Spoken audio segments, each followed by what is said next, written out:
안녕하세요. 인사잡설 미혜군입니다. 네, 제가 오늘도 가지고 온 주제는요, 여기 나와 있는 것처럼 회사에서 왜 권고사직을 안 해줄까요? 라는 건데요.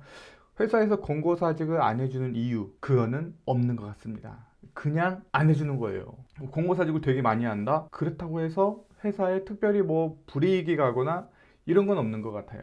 제가 봤을 때는요. 그러니까 사유가 발생되면 그 사유에 맞게 공고사직을 꼭 해주셨으면 좋겠습니다. 근데 이거는 일반적인 경우고요. 정부에서 지원금을 받는다. 이런 경우는 좀 달라집니다. 어떤 경우가 있냐면 먼저 구직 활동이 잘 안 돼서 청년 인턴이나 장년 인턴 이런 경우에 회사에서 공고사직을 했다. 그러면 채용 인원수 그리고 지원금에 대해서 불이익을 받을 수가 있습니다.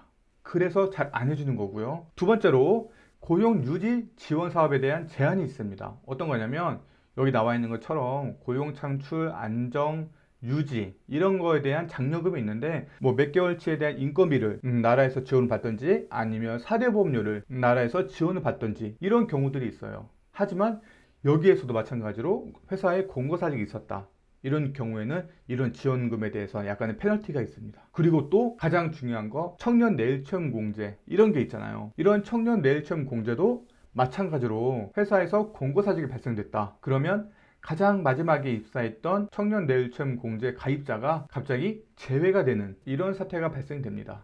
아시겠죠? 그리고 마지막으로 외국인 근로자에 대한 채용 제한이 있어요. 이거는 내국인, 외국인 상관없이 회사가 공고사직을 했다. 외국인 근로자에 대해서 채용이 1년 동안 제한이 됩니다. 그러니까 이렇게 정부 지원을 받든지 아니면 외국인 채용을 한다든지 이런 경우에는 공고사직을 하면 이런 페널티들이 많이 있기 때문에 공고사직을 안 해주는 회사들이 많이 있는데요. 하지만 여러분들이 보셨다시피 회사에 대해서 다른 불이익이 있거나 그런 건 아닙니다. 그냥 정부 지원금 같은 걸 못 받는다 이 정도입니다. 그러니까 이렇게 정부에서 지원금을 받지 않든지 아니면 외국인을 채용하지 않는 이런 회사라고 하면 이렇게 사유가 발생됐는데도 굳이 공고사직을 안 해주려고 이게 회피하려고 이렇게는 하지 않았으면 좋겠습니다. 왜 그러냐면 공고사직을 해도 회사에 피해보는 일은 많이 없거든요.